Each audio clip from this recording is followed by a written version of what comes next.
Assalamualaikum warahmatullahi wabarakatuh. Innal hamdalillah nahmaduhu wa nasta'inuhu wa nastaghfiruhu wa nu'minu bihi wa natawakkalu alaihi wa na'udzu billahi min shururi anfusina wa min sayyiati a'malina may yahdihillahu fala mudilla lahu wa may yudlilhu fala hadiyalah. Asyhadu an la ilaha illallah wa asyhadu anna Muhammadan abduhu wa rasuluh. Allahumma shalli wa sallim ala Muhammadin nabiyil karim wa ala alihi wa sahbihi ajma'in, amma ba'd. Hadirin rahimani wa rahimakumullah. Pagi hari ini judulnya adalah menaklukkan dunia. Kalian hidup di dunia. Apa yang pernah Anda rasakan dalam kehidupan di dunia? Apakah Anda pernah memimpikan untuk mendapatkan sesuatu? Mas Endi? Pernah memimpikan untuk mendapatkan sesuatu? Wah, saya kalau makan ini mungkin enak sekali atau bahagia. Pernah ya? Pernah. Tapi setelah mendapatkan apa yang diinginkan, apakah kemudian kamu memperoleh sesuatu yang sesuai dengan harapanmu, kemudian kamu langgeng ya dengan apa yang diperoleh itu? Katakanlah pernah ingin makan daging ketika kecil itu ya, bermakan ya enak gitu ya. Tapi apakah enak itu bertahan terus ketika Anda makan lagi? Tidak ya. Ternyata cepat bosan juga ya. Yang lain, Mas Aldi, pernah gak ingin mendapatkan sesuatu? Pengen apa misalnya? Pengen motor. Setelah dapat motor, apakah Anda memperoleh kepuasan ya yang terus menerus gitu dengan motor itu? Tidak ya. Mungkin sebulan 2 bulan gitu ya, masih begitu, lama kelamaan biasa gitu ya. Begitu. Mungkin juga nanti yang bujang-bujang ini ya, pasti waduh, saya mungkin bahagia banget kalau punya istri gitu ya. Udah terbayang-bayang gitu. Ya. Nah, tapi apakah dia akan memuaskan kamu seterusnya gitu ya? Ternyata tidak ya. Jadi artinya apa ini? Dunia itu ya, Allah berfirman, wa mal hayatud dunya illa mata'ul ghurur ya. Dunia tiada lain adalah kesenangan yang menipu ya, kesenangan yang tidak sesungguhnya, kesenangan yang sedikit ya. Kalau dunia adalah kesenangan yang menipu, kesenangan yang sedikit saja, kesenangan yang mudah kita bosan gitu, kira-kira pantas enggak menjadi tujuan? Ya, Mas Iko, kalau dunia itu sebagai kenikmatan yang menipu, kesenangan yang sedikit, pantas enggak jadi tujuan hidup? Kalau jadi tujuan hidup hanya sedikit yang membosankan, ya percuma ya. Maka kita tidak boleh menjadikan dunia sebagai tujuan hidup. Itu bukan tujuan, ya, bukan maksud dalam hidup ini. Tapi adalah keperluan. Kalau keperluan, kira-kira kita perlu apa enggak kalau keperluan? Keperluan perlu ya, tapi bukan sebagai tujuan. Ya, sebagai apa kalau gitu dunia? Ya. Siapa yang bisa? Dalam Al-Qur'an Allah berfirman, "Wabtaghi fima ataqallahu ad-daral akhirah wala tansa nasibaka minad dunya." Ya, carilah terhadap apa yang Allah berikan kepadamu, yaitu dunia itu untuk mendapatkan apa? Akhirat. Ya. Wala tansa nasibaka minad dunya. Tapi jangan kamu lupakan nasibmu di dunia. Jadi di sini dunia itu diperlukan sebagai wasilah untuk mendapatkan apa? Akhirat. Wabtaghi fima atakallahu. Ya. Jadi terhadap apa yang Allah berikan kepada kita dunia ini, ya kita harus menggunakan untuk mencari kebahagiaan di akhirat. Tapi jangan kita lupakan kehidupan di dunia. Jadi tujuannya apa sekarang? Mencari bekal. Ya, jadi dunia itu diperoleh untuk mencari bekal, mencari alat untuk keperluan akhirat. Misalnya untuk sholat perlu pakai baju nggak? Perlu, ya kan?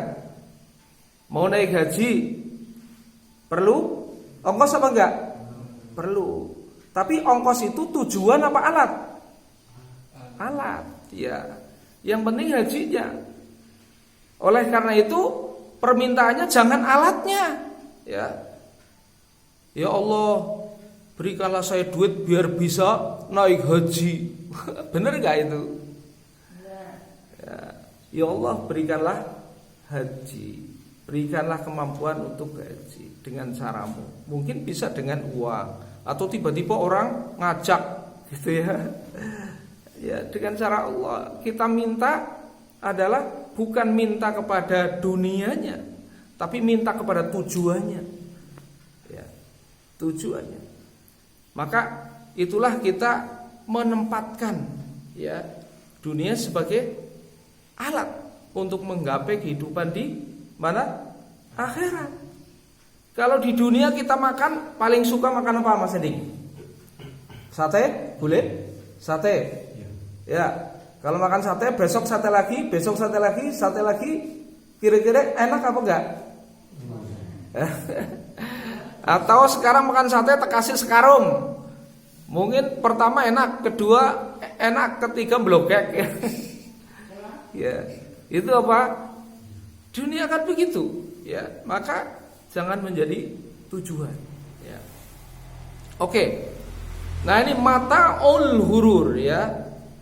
Kehidupan yang menipu. Jadi bayang-bayang, hanya merupakan bayang-bayang. Nah, coba sekarang kita lihat. Kalau saya berdiri di depan lampu ini, bayang-bayang saya di mana? Ya berlawanan dengan arah lampu, ya kan? Bagaimana cara saya mendapatkan bayang-bayang saya? Apakah saya kejar bayang-bayang itu? Ya, perhatikan ya.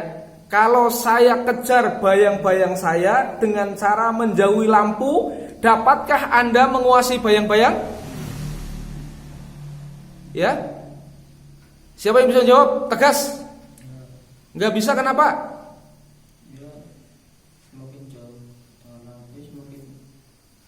Oh, ini orang fisika ya. Betul Mas Hasim.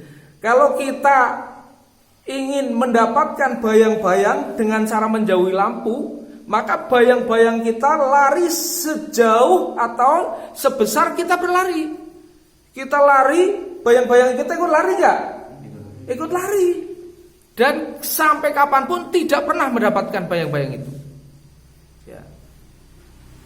Bagaimana sekarang caranya supaya bisa menaklukkan bayang-bayang? Ya, fisika ini kudunya.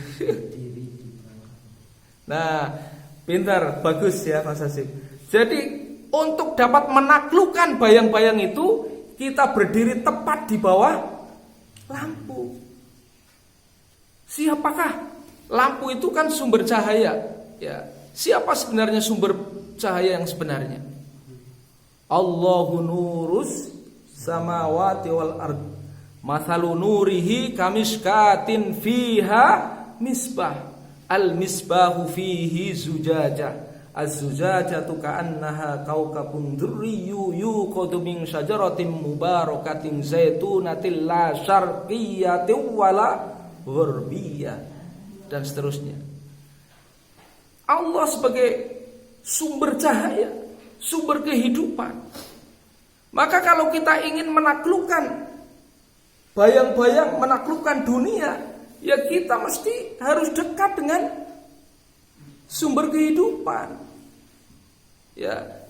Maka bagi yang menjadi pedagang, bagaimana caranya supaya dia memperoleh dunia dari perdagangannya?